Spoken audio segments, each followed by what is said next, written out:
Low self-esteem and trading. How negative emotional conditioning drives low self-esteem and why this is very damaging to your trading hopes and dreams. My name is Ash Plaisted, trading psychology master coach and active trader for the past 25 years.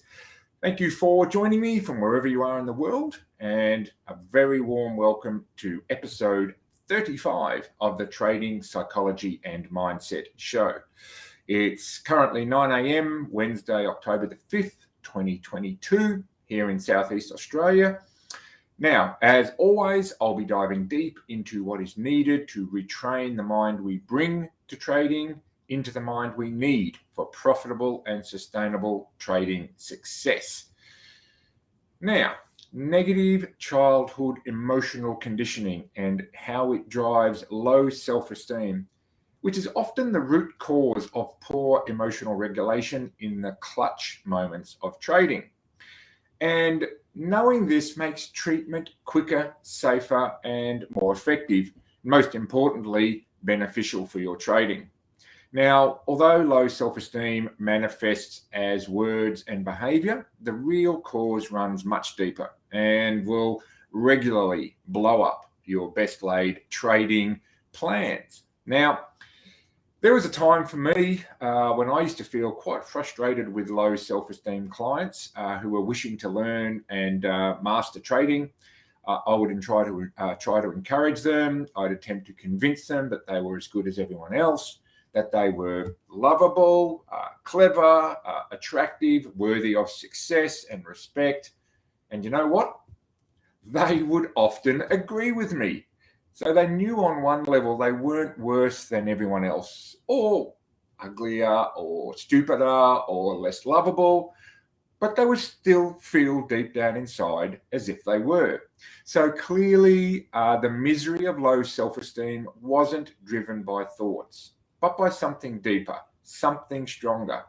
So in this episode, let's have a look at what that something is. And I want to start with the nugget that low self-esteem is not merely thinking but feeling.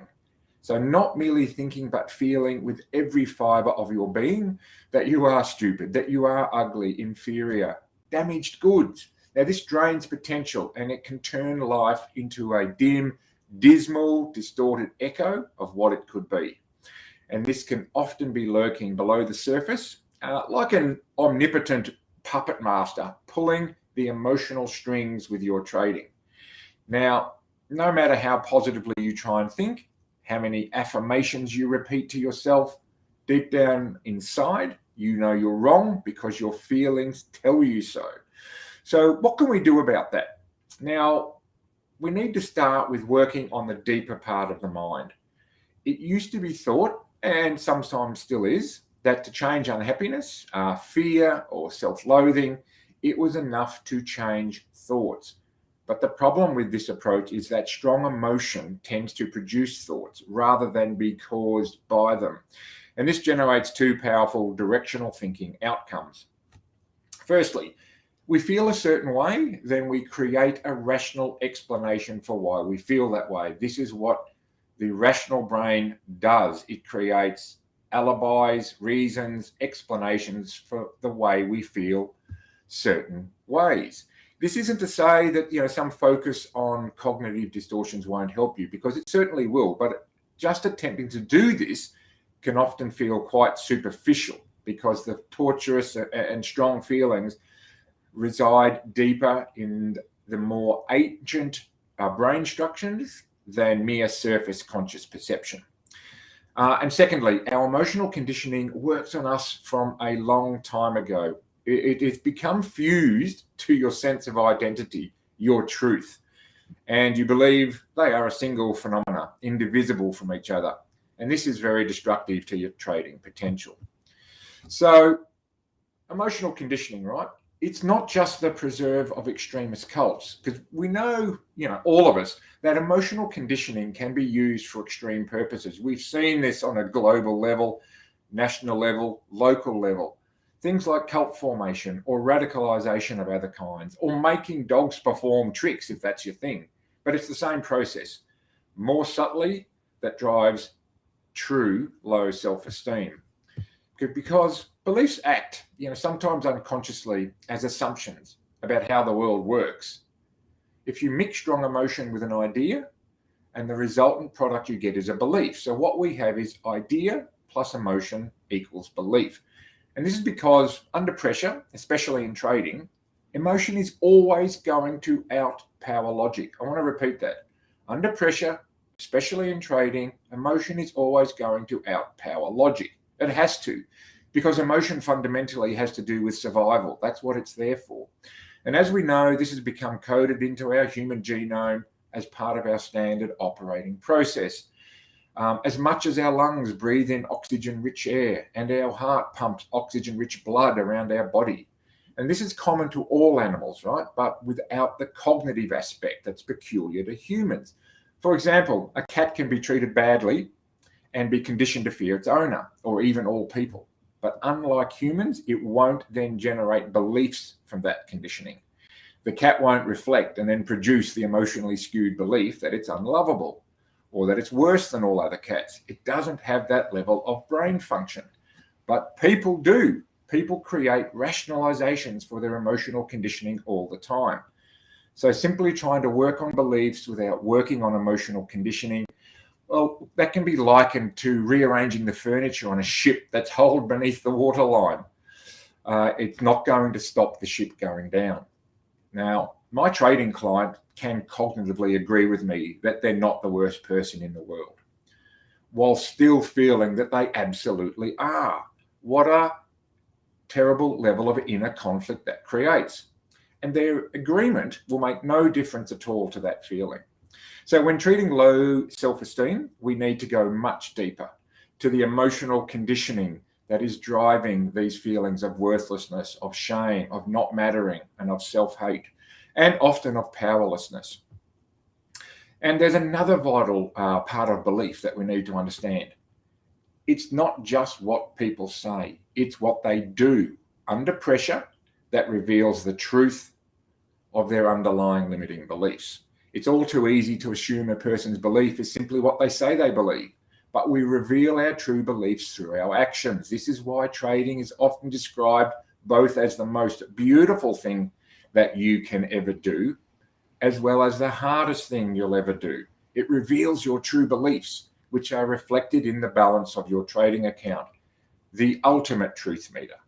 If someone tells you they believe in charity, for example, but then behave in an opposite way, their true beliefs are revealed by their behavior, because anyone can say anything for any reason they want, even if they're not aware of those reasons. So, for example, my client may well agree with me. They may tell me they believe they should be calm, patient, disciplined when they trade, but then act in ways which are anything but. They may tell me they believe in being kind to the self. And then when it comes to the realm of live trading, they torture themselves like tyrants. So I want to now take you through some circumstances which are some of the most common causes of low self-esteem and the emotional conditioning that leads to it. Now, each of them has a particular flavor which had become embedded deep into the psychology and emotional circuitry of the people involved. Now, this can be described as some of the deep work that is required to uncover the root emotional conditioning that created the low self-esteem and which then led on to the poor trading outcomes. And it is also worth remembering that often people with low self-esteem can present on the outside as very successful in certain domains, in business, creating wealth, entrepreneurship, sports, happy families, whilst underneath being racked with low self-esteem and its painful connections. So as I go through this list of top 10 emotional conditioning case studies, I want you to reflect and consider if any of these may exist in your subconscious thought. And perhaps there lies an opportunity to take a closer look and maybe, just maybe, find some of the answers to your trading blockages and also open up life more fully at the same time. So, number one, low self-esteem caused by academic problems as a child. Number two, low self-esteem caused by feeling unlovable after parental abandonment. Number 3, low self-esteem caused by self-criticism learned as a child. Number 4, low self-esteem caused by lack of love, leading to disregard of self. 5, relationship insecurity caused by being left. Low self-esteem from sexual abuse. Low self-esteem caused by parental messages, leading to adult difficulties. Number 8, victim status caused by trauma and bullying. Number 9, difficulty making decisions due to childhood criticism. That's a big one. And number 10, also a big one, poor self-image from negative early comparisons.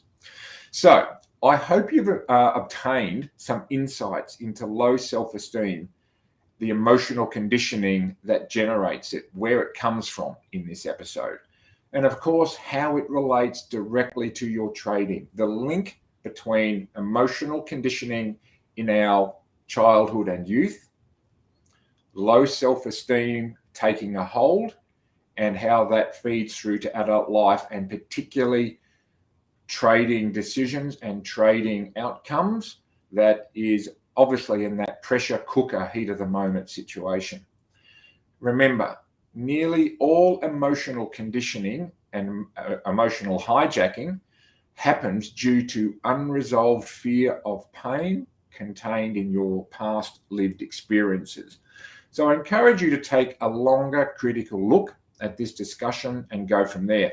Oh, and also, by the way, I hope this will be valuable. I'm going to make some separate videos on these 10 separate but related scenarios, and I'm going to put these short but hopefully helpful videos together and put them onto our social media channels, my YouTube channel, and other places, particularly the YouTube channel, for you to take a look at and investigate more fully. Okay, so I hope you've really, really enjoyed this. Take a closer look, investigate this, and go from there.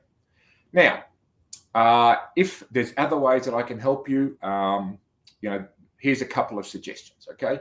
Subscribe to my YouTube channel, because that's where I put all of my videos for all of the episodes, plus all these other shorter training videos. So definitely get in there and subscribe.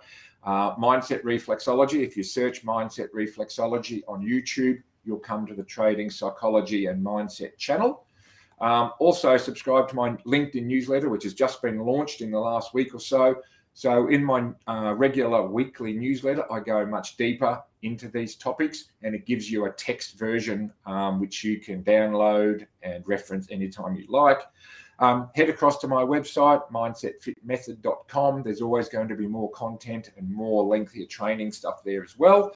But of course, if this is triggering something within you that you feel compelled to take action now and seek help now, please reach out, book a one-on-one discovery chat with me. You can do that via a DM on LinkedIn or going to my calendar on my website, booking a chat.